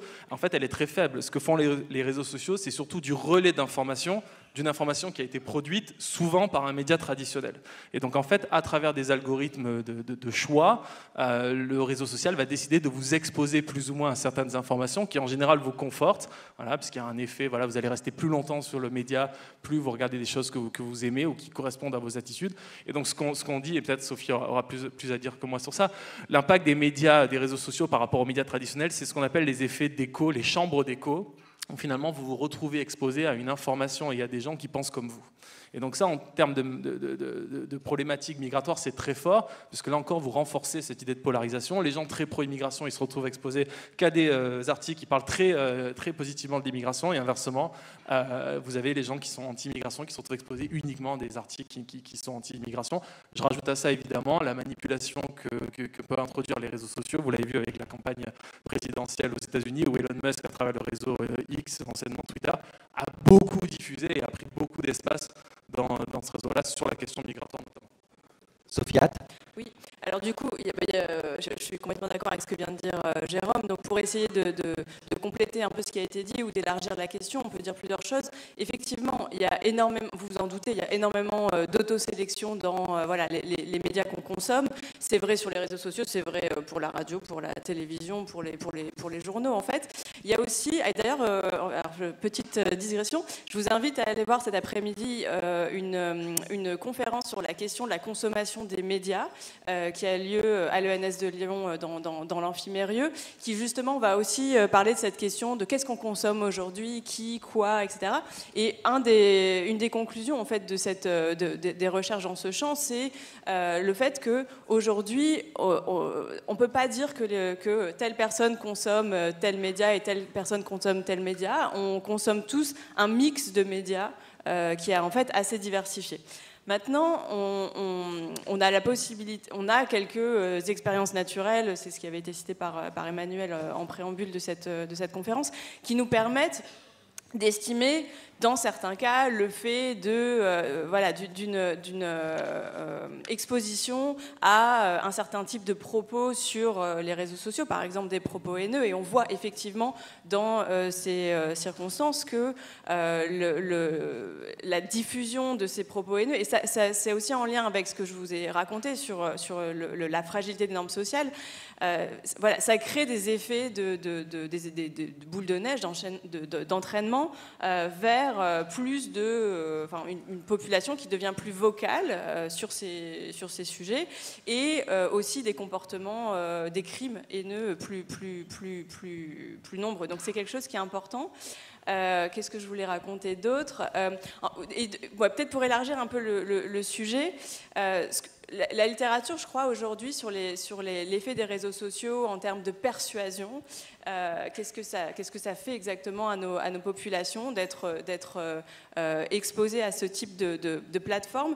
Je crois qu'elle est arrivée à un niveau assez intéressant où, en fait, ce que l'on voit, c'est que dans beaucoup de situations, on a des raisons de s'inquiéter parce qu'il y a la présence de ces chambres, de ces caisses de résonance, de ces echo chambers, de ces caisses de résonance, où en fait des personnes qui sont marginalement, un peu tentées par des idées xénophobes, mais pas complètement, vont se retrouver dans des bulles très xénophobes et vont pouvoir être persuadées, être embarquées dans ce genre de discours, et inversement pour des populations qui ont des visions plus tolérantes de la situation. En parallèle, les choses ne sont pas contradictoires. On a aussi un certain nombre d'exemples, et moi j'ai un travail en cours sur ce sujet, qui montre aussi que sur certains sujets sur lesquels il est difficile d'avoir de l'information, les réseaux sociaux, le fait d'avoir accès à des sources d'informations immédiates, par exemple, c'est un peu en lien avec ces questions migratoires, par exemple, quand il s'agit de conflits violents, de guerres, etc., avoir sur place des gens qui ont un téléphone, qui peuvent expliquer ce qui est en train de se passer. Évidemment, il y a beaucoup de manipulation, évidemment, il y a beaucoup de fake news, et ça c'est aussi le job des médias, en fait, de faire le tri entre ce qui est vrai et ce qui n'est pas vrai, et ce qui est intéressant, ce qui est moins pertinent.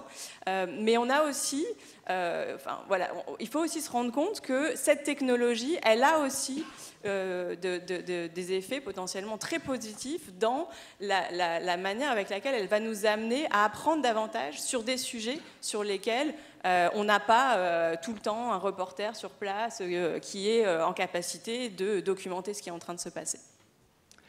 Simon, une question de la salle ou de la salle. Merci pour vos réponses très justes. Une autre question, donc, ça serait finalement, donc, au-delà des médias, existe-t-il finalement donc, une autre composante qui peut jouer un rôle clé dans notre fabrique donc, de l'opinion concernant l'immigration? Par exemple, l'influence sociale, l'environnement. Oui, par exemple, vous pensez... c'est une question que vous avez lue ou c'est... Oui, c'est une question du public. D'accord. À part les médias, qu'est-ce qui peut... À part les médias, voilà, qu'est-ce qui peut contribuer donc, pour une population à donc, la construction de l'opinion? Jérôme Vallet. Effectivement, une chose qu'on n'a pas mentionnée, c'est que les médias ne ressortaient pas de cette conférence en pensant que les médias déforment complètement les attitudes, que les médias sont responsables de tout ce que vous pensez, etc. Non, les déterminants les plus forts de ce que les gens pensent de l'immigration, c'est l'éducation. En général, plus le diplôme est élevé, plus la tolérance est élevée. Donc l'âge, on l'a dit, est un facteur important. Et surtout l'exposition professionnelle. C'est-à-dire qu'on remarque que les gens qui sont dans des secteurs où les immigrés travaillent beaucoup sont surreprésentés. Les secteurs de la santé, de la construction, etc. sont des personnes qui ont tendance à surestimer, par exemple, le nombre d'immigrés. Et le dernier facteur qui joue beaucoup, c'est le fait d'être un immigré ou pas. C'est-à-dire que lorsqu'on regarde ces études, effectivement, les immigrés eux-mêmes surestiment beaucoup la part des immigrés dans la population. Encore une fois, on revient à ce que disait Sophie tout à l'heure sur le contact. En fait, c'est les gens qui sont en contact avec l'immigration dans leur vie quotidienne ou dans leur travail, etc., qui ont les perceptions, en termes de surreprésentation, là je parle, les plus fortes. Et inversement, le contact va réduire les préjugés, et donc ont des préjugés plutôt plus faibles. L'éducation, encore une fois, restant le facteur le plus déterminant. Et donc vous voyez que ce qui est intéressant, c'est que ces facteurs-là, l'âge, la catégorie socio-professionnelle, Le genre aussi, homme-femme, il y a des différences, sont des facteurs qui ne bougent pas beaucoup. Donc ils sont des déterminants très forts et très invariants dans le temps des attitudes envers l'immigration, contrairement aux médias qui du coup bougent dans le temps, l'information bouge et donc vont pouvoir influencer à la marge des facteurs qui eux sont plus structurels et donc qui sont plus difficiles à changer. Je veux être sûr d'avoir bien compris votre dernier point. Plus on est en contact ou en proximité avec des immigrés, et meilleure est l'acceptation. Exactement, c'est ce que disait Sophie tout à l'heure. C'est des théories qui sont très vieilles. Y compris dans des quartiers on va dire ethniquement concentrés. Oui, c'est ce qu'on voit. Par exemple, on l'a vu en France avec le déploiement des centres d'accueil pour les réfugiés. Et on l'a vu aussi en Autriche, on a regardé ça, là où les réfugiés ont été alloués de manière un peu aléatoire, voilà, il y avait des disponibilités à cet endroit-là, on voit que les attitudes envers l'immigration sont meilleures, parce qu'il y a un contact qui se crée avec la population. Et on voit très bien en France qu'il y a une division très forte entre les urbains et les ruraux sur ce sujet-là. Alors pas que sur ce sujet-là. Et pourtant, les immigrés sont largement surreprésentés dans les villes plutôt que dans les campagnes. Et on observe plutôt des attitudes inverses entre ces deux populations. Ouais. Et ce qui explique que paradoxalement, dans certaines zones rurales où il y a peu d'immigration, on a des taux de rejet, voire des résultats électoraux surprenants. C'est ça. Oui, non, exactement. C'est effectivement corrélé. Alors, il faut pas tout mélanger. Il y a aussi dans ces zones rurales, il y a aussi une corrélation très forte avec, comme aux États-Unis, la désindustrialisation, etc. Il y a des facteurs liés à la mondialisation globale qui sont des sources de fragilité pour des zones économiques en France et qui du coup centralisent des idées populistes de manière générale, qui englobent l'immigration, mais pas que. Voilà, c'est pas uniquement quelque chose qui est spécifique à la migration. Oui, Ahmed Trita. Oui, rapidement, c'est pour ça complète ce que Jean vient de dire, c'est l'exposition aux risques, à des risques structurels liés à des changements en profondeur de l'économie. Pour vous donner un ordre de grandeur, en France, tous les jours, il y a 10 000 emplois qui sont détruits et 10 000 emplois créés, tous les jours à peu près. Voilà. Oui, c'est le solde qui compte. L'important, voilà. C'est qu'à la fin, le chômage n'augmente pas trop. Voilà. Pour l'instant, on est un peu dans une zone de bascule. Hein. Mais depuis les années 2000, on a perdu 20% de l'emploi industriel voilà, en France. Donc ce qu'on observe, c'est que l'exposition à des risques, mais des risques qui sont dus à des changements structurels et profonds de l'économie en France, liés à la globalisation, sont fortement corrélés avec les opinions sur l'immigration. Donc en tant que risque, hein, encore une fois, peut-être lié à la concurrence, peut-être lié, etc. Mais c'est vraiment un des déterminants forts et qu'on observe en France, mais globalement aux États-Unis. Et ces risques-là, ensuite, pourquoi ils ont un impact, c'est qu'ils peuvent être relayés à travers les débats de politique publique, et l'immigration devient un sujet, que j'appelle, de rente politique. Pourquoi c'est si important, c'est que les partis politiques se font concurrence sur la question migratoire.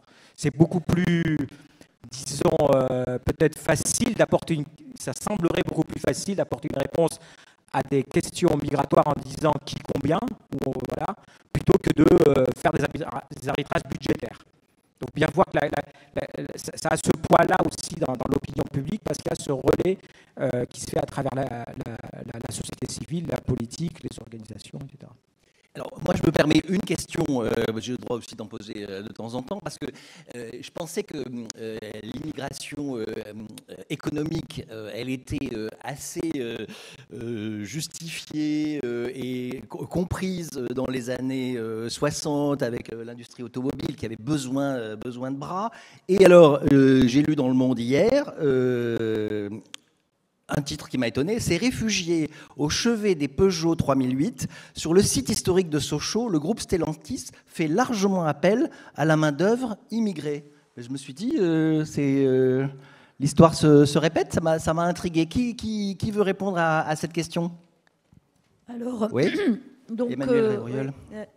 Oui, donc la politique de l'offre de Macron a produit quelque chose, c'est que le chômage a baissé en fait dans notre pays, et donc il a été jamais aussi bas depuis 40 ans. De 10 à 7% voilà. À peu près. Et donc avant la crise du Covid, il faut savoir que déjà il y avait des tensions sur le marché du travail, c'est-à-dire que les entreprises peinaient à recruter des gens. La pénurie de main d'œuvre. Oui, alors c'est pas pénurie parce qu'ils y arrivent, mais ça met des tensions. Des tensions. Donc on considère qu'un métier est en tension quand vous mettez plusieurs mois à trouver quelqu'un pour le recruter.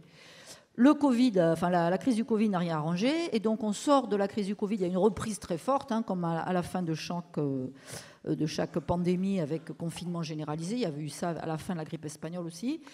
Donc il y a une reprise très très forte. Il y a eu toutes ces réformes qui font que la France se porte assez bien. Sur le plan, c'était une crise un peu bizarre. On avait à la fois cette crise sanitaire, mais en même temps, par exemple, un emploi, une demande des salariés très forte. Donc ça, c'était plutôt bien. Et du coup, voilà, on se retrouve dans une situation, je ne sais plus de quoi on parlait. Ouais, je parlais de l'immigration économique.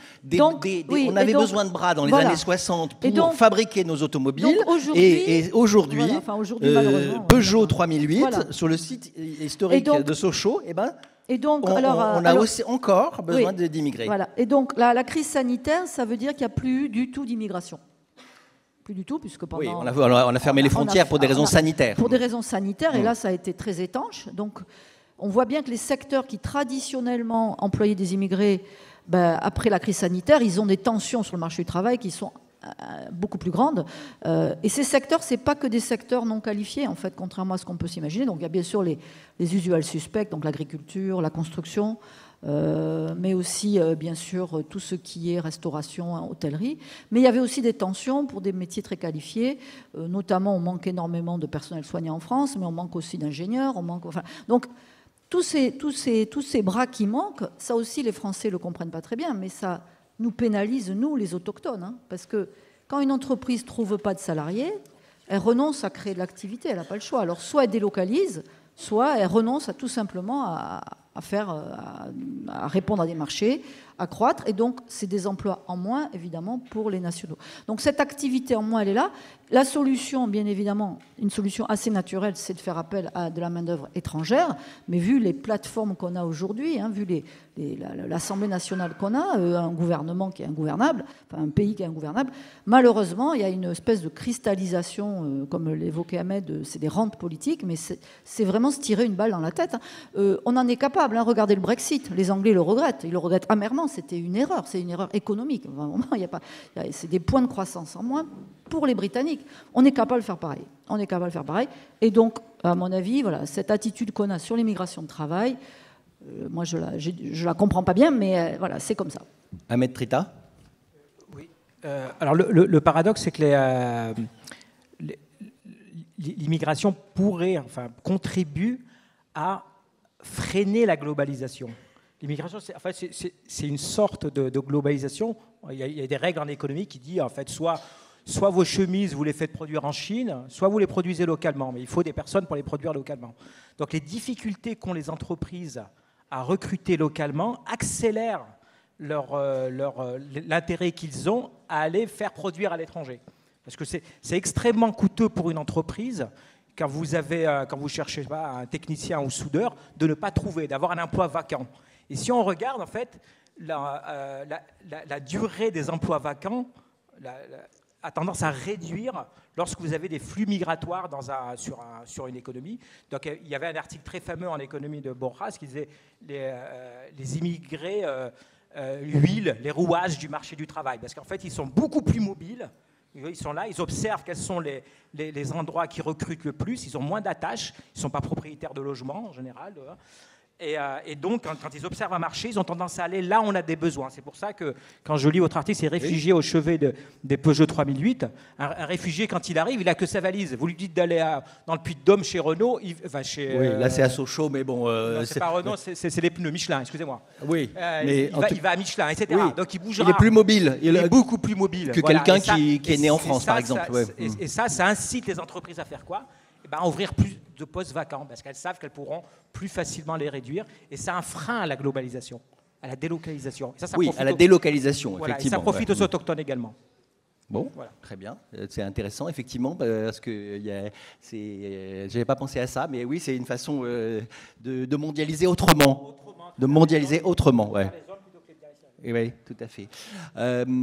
À ce stade, s'il y a des questions directes dans la salle, vous avez le droit. Je sais que ce n'est pas trop l'habitude des GECO, mais comme il y a des jeunes qui sont peut-être un peu lassés d'écouter, qui veulent participer, vous levez le bras et puis je vous apporterai un micro si vous avez une question directe.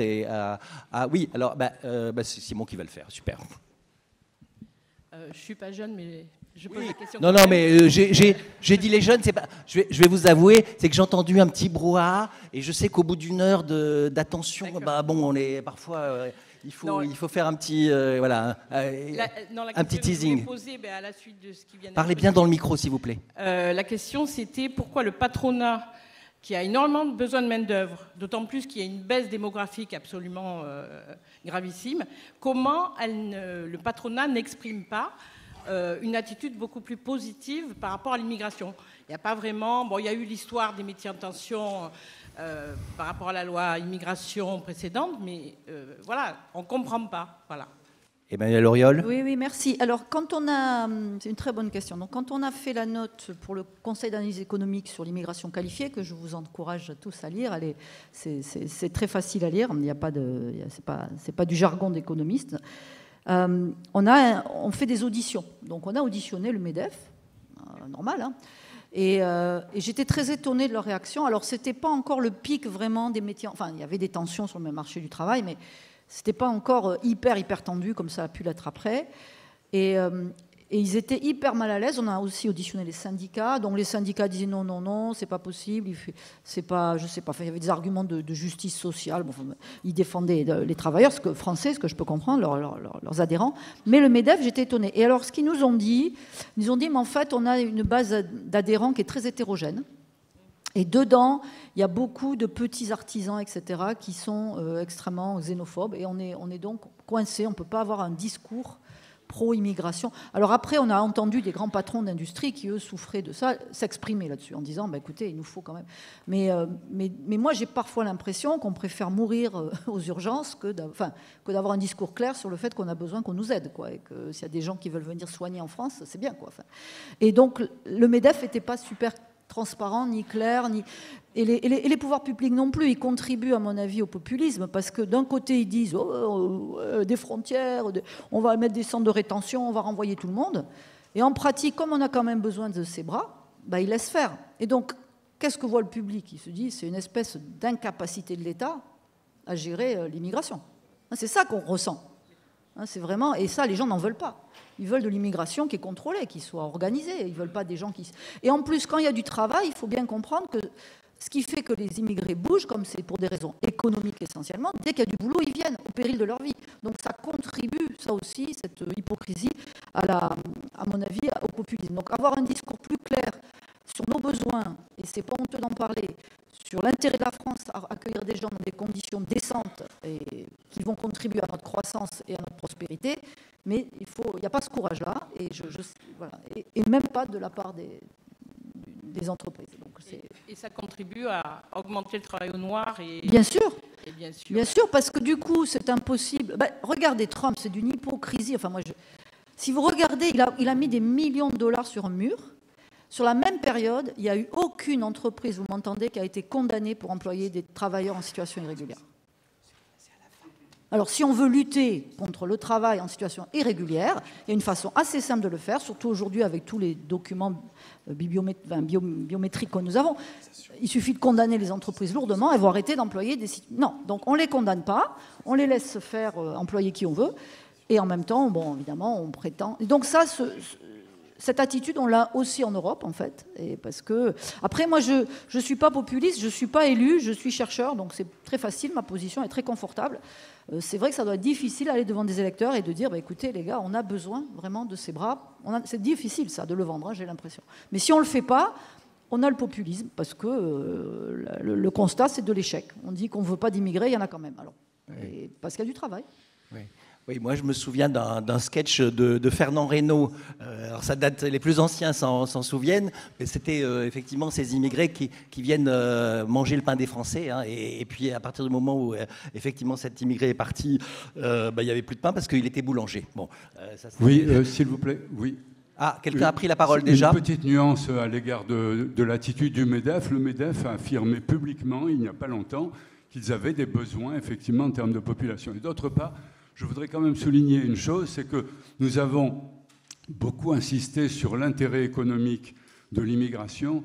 Il ne faut pas non plus minorer le coût élevé de l'émigration pour ces pays de départ, parce que c'est quand même une fuite de l'élite, et vous avez souligné qu'ils étaient surreprésentés dans les innovateurs et les entrepreneurs, effectivement, et ça peut être une entrave aussi à leur développement.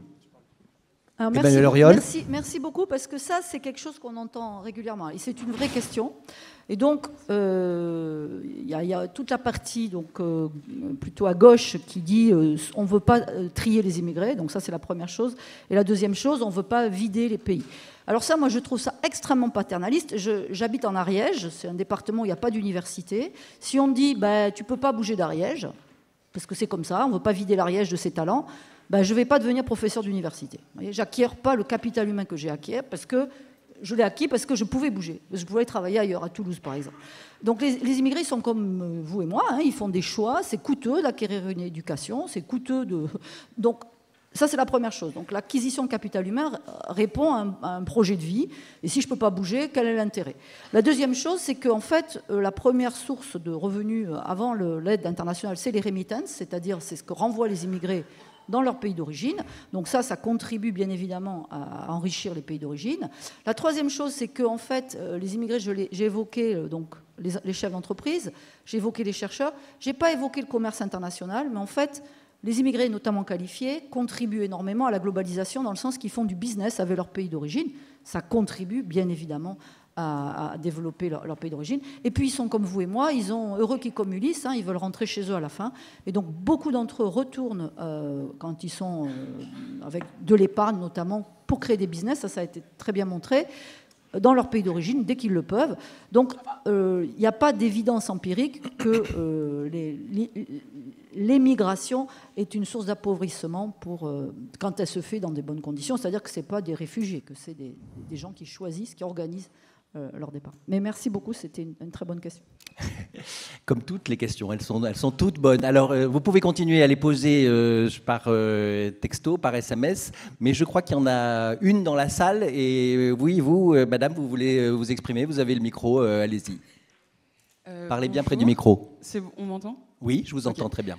Bonjour. Alors moi, c'est une question qui concernait du coup l'opinion publique, puisque on est sans savoir qu'en France, effectivement, on est un pays qui accueille des immigrés, et c'est aussi un pays qui fait partir des émigrés. Mais en France, en fait, on a eu des politiques publiques qui ont été instaurées, notamment celle en fait du passeport talent, qui du coup favorise l'entrée sur le territoire français de personnes, d'individus extrêmement qualifiés. Mais comment est-ce que du coup ce passeport talent et ces diverses politiques publiques depuis les années 80-90 ont-elles été perçues dans l'opinion publique, et quel impact est-ce que, du coup, ces mesures ont-elles eu sur cette dernière ? Alors c'est Emmanuel Auriol qui répond à toutes les questions. Non, je passerai la parole à Jérôme. Mais pour le passeport talent, alors d'abord, ce n'est pas un passeport, c'est un visa de 4 ans. Et puis, c'est donné au compte-gouttes. C'est de l'ordre de 20 000 par an. C'est peanuts. Enfin, vraiment, c'est que dalle. Moi, je serais favorable. C'est bien peut-être pour les personnes oui, mais enfin bon, c'est pas comme ça qu'on va qu'on va répondre à nos tensions sur le marché du travail. C'est un truc qu'il faudrait développer beaucoup plus. Moi, je suis favorable à un visa à points comme au Canada ou maintenant en Allemagne ou en Australie. Bon, il faut avoir une politique un peu plus organisée, plus offensive. Mais voilà, donc c'était ça. Ils vous sortent le passeport talent. Quand on regarde les chiffres, c'est vraiment pas grand-chose. Jérôme Valette. J'allais dire à peu près la même chose. C'est-à-dire que, le passeport talent, il est très peu connu. Il doit être à l'initiative des entreprises, encore une fois. Donc, il y a une forte implication des entreprises. Alors, le processus n'est pas si compliqué que ça. Parce qu'il y a aussi, effectivement, quand on interroge les entreprises, pourquoi vous n'utilisez pas plus le passeport talent, une des réponses qu'on a, c'est « Ah, mais c'est trop compliqué ». Non, ce n'est pas si compliqué que ça. Mais en tout cas, ça demande un effort supplémentaire. Et c'est quelque chose, effectivement, qui est sous-utilisé. Et en fait, qui vient en remplacement de politiques qui manquent, notamment, comme le disait Emmanuel, probablement des politiques sélectives sur l'immigration économique, des passeports à points avec des quotas qui permettent à des gens sélectionnés, qui remplissent certains besoins, de venir effectivement se rajouter à la force de travail. Ahmed Trita. Oui, rapidement. Ce qui ressort beaucoup des études économiques, ce que font les chercheurs, c'est que l'apport de l'immigration vient beaucoup de la diversité. J'aime bien donner cet exemple d'un hôpital, en fait. Un hôpital, on produit quoi ? On produit de la santé, une opération. Pour produire de la santé, il vous faut en haut, il vous faut un chirurgien qui va opérer. Mais si en bas, il n'y a pas la personne le matin qui va venir nettoyer le bloc opératoire, vous avez des maladies musocomiales. S'il manque un seul maillon de la chaîne, le chirurgien ne peut pas opérer, que ce soit au milieu de la chaîne, un seul maillon. Et donc, ce que montrent des études, c'est que la diversité de l'immigration arrive comme ça, de façon assez complexe et assez surprenante, à remplir une multitude de tâches qui sont absolument nécessaires dans nos systèmes de production qui deviennent de plus en plus complexes, où lorsqu'il manque encore une fois une compétence, c'est tout le système qui est grippé et la production ne se fait pas, les emplois ne se créent pas et éventuellement, j'en reviens, ils peuvent être délocalisés. Oui. Emmanuel Auriol ? Oui, alors pour rebondir sur cette notion de diversité, la France, donc on l'a compris, a complètement arrêté de renoncer à organiser l'immigration économique, mais je suis tout à fait d'accord avec. Alors moi, la partie diversité, c'est aussi la partie créativité. Ce qu'on peut montrer, alors ça, c'est avec des études en laboratoire, c'est que des équipes avec des gens d'origine différentes, de systèmes éducatifs différents, sont beaucoup plus créatives que des équipes faites tous passées par les grandes écoles françaises, par exemple.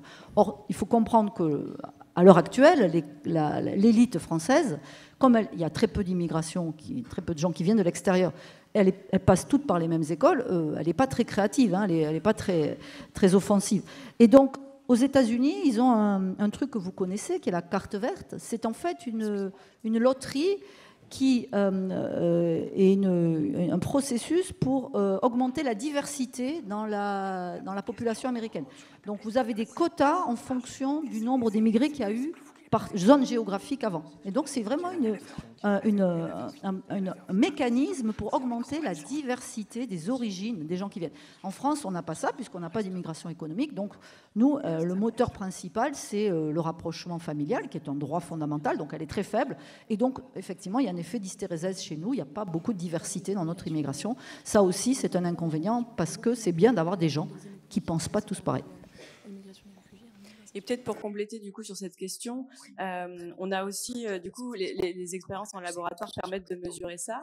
Et aujourd'hui, on a aussi des données, par exemple, ça va sans doute vous sembler un peu étonnant, mais grâce aux données collectées par Facebook, on peut mesurer aussi à un niveau aussi très très local, notamment dans un certain nombre de pays, notamment aux États-Unis, à quel point est-ce que les gens qui sont à un certain endroit, qui travaillent à un certain endroit, sont connectés avec le reste du monde.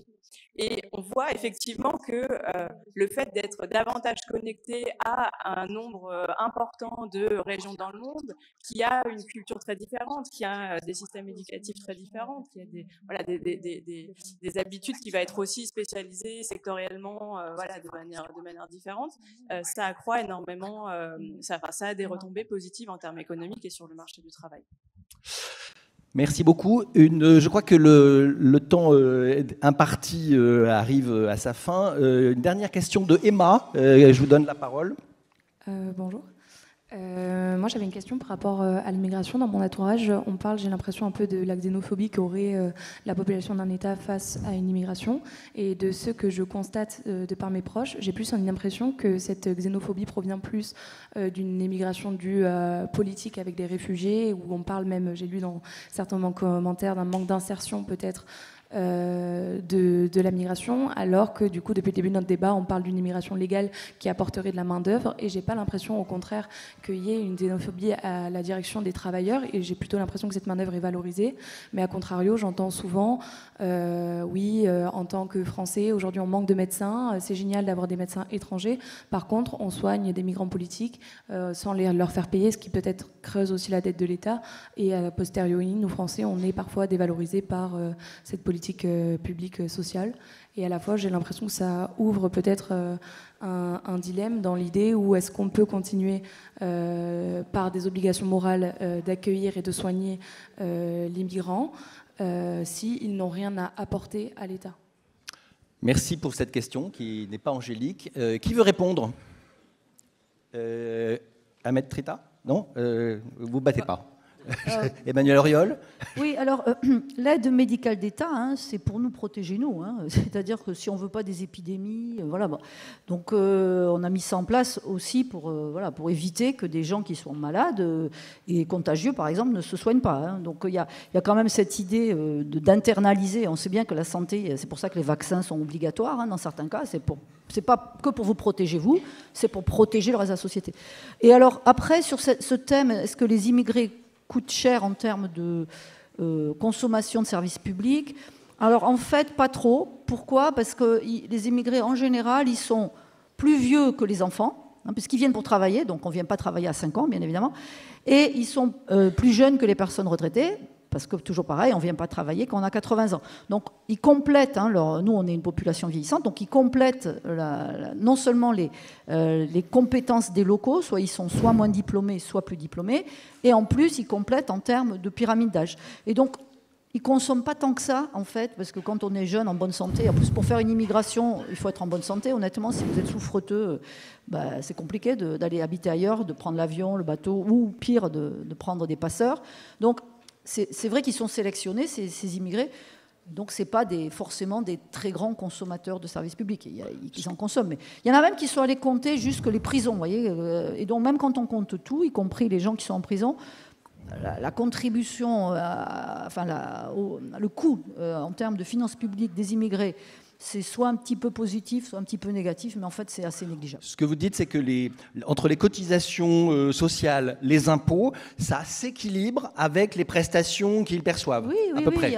C'est un peu un... Ça, vous l'avez chiffré, c'est Ça validé. a été chiffré par le CEPI, ça a été chiffré par l'OCDE. On est aux alentours entre moins 0,5 et plus 0,5% du Donc PIB l'épaisseur du trait. Dans le pays de l'OCDE. Okay. On est à une contribution qui en fait est nulle. En fait, il n'y a ni d'effet positif au niveau fiscal, ni d'effet négatif. Et en France, pareil. En France, on est au même taux. C'est un truc qui est assez constant. Oui, une remarque quand même, je suis pas critique, mais méfiant sur ces... L'économie, c'est pas une évaluation comptable, en fait. Les économistes ne sont pas des comptables. La contribution d'une personne, elle s'évalue au cours de son cycle de vie. Parce qu'avec un raisonnement comme ça, on dit... C'est un instant T, là. On dit en 2024... Il ne faudrait pas de jeunes. Un jeune, ça coûte beaucoup plus cher que ça rapporte. Il ne faudrait pas d'enfants aussi. Un enfant coûte beaucoup plus cher que ce que ça rapporte. En fait, une contribution, ça se mesure au cours du cycle de vie. Les effets de court terme ne sont pas les mêmes des effets de long terme et des moyens termes. Mais voilà. Et concernant la santé, le paradoxe, c'est les immigrés, quand ils arrivent, ils sont en meilleure santé que les autochtones. Leur santé est meilleure, ça, on appelle ça un effet migration sur la santé. Parce qu'ils sont plus jeunes ? Non. Plus jeunes et autosélectionnés, même à niveau d'âge identique. En fait, c'est ceux qui sont, c'est comme vous disiez, hein, comme il y a une fuite des cerveaux, il y a une fuite de la santé. Ceux qui sont en meilleure santé ont tendance à partir. Et avec le paradoxe, c'est qu'avec le temps, leur santé se dégrade et reconverge vers celle des autochtones. Bon. Donc la question se pose de savoir pourquoi. Ça m'ennuie de terminer sur cette note négative. Qui a un message d'espoir, juste d'un mot, pour conclure ? Ou alors, sauf s'il y a une dernière question vraiment in extremis, mais vraiment une question très courte, avec une réponse très courte. Ok, j'ai lu un bouquin il y a longtemps qui s'appelle « Le coût de la virilité ». Est-ce qu'il y a un coût du racisme, par exemple, qui a été chiffré ? Je veux dire, le coût du racisme. Ouais. De la même manière que... Oui. Maître Trita, mais très bonne question. La réponse en d'un mot. Je vais faire une analogie avec un autre domaine. Le racisme, on va dire, on oublie l'immigré, on va parler de stéréotypes sur le genre. Les femmes, les hommes, voilà. Imaginez que notre intelligence, notre talent soit indépendant de notre sexe, indépendant qu'on soit homme ou femme. Alors, moi, je suis un chef d'entreprise. Je suis un chef d'entreprise. Pour produire, j'ai besoin de recruter une personne en fonction de son talent. Et je me dis, mais moi, j'aime pas les femmes, ou j'aime pas. Et donc, qu'est-ce que je vais faire ? Je vais avoir un choix beaucoup plus restreint. C'est au lieu de choisir parmi 100 personnes, hommes et femmes, 50 hommes, je vais me restreindre aux 50 qui me restent, que les hommes. Et donc, je vais me priver de talent. En me privant de talent, qu'est-ce que je fais ? Ça coûte beaucoup plus cher de produire, parce que mes coûts de production augmentent. Et puisque mes coûts de production augmentent, je vais vendre plus cher que mes concurrents. Et donc, je vais détruire des emplois, tout simplement. Donc, je ne crois pas qu'il y ait d'études qui a pu le quantifier exactement, mais les économistes, en tout cas, ont beaucoup mesuré l'impact du racisme pour les individus qui le subissent sur toute une vie. Et ça c'est extrêmement coûteux en termes de santé, et ça se répercute d'une génération à l'autre. Quand vous êtes victime de racisme, vous occupez des emplois qui ne correspondent pas à vos compétences, et ça a un effet sur votre descendance. Voilà, merci beaucoup, merci à vous, merci à tous.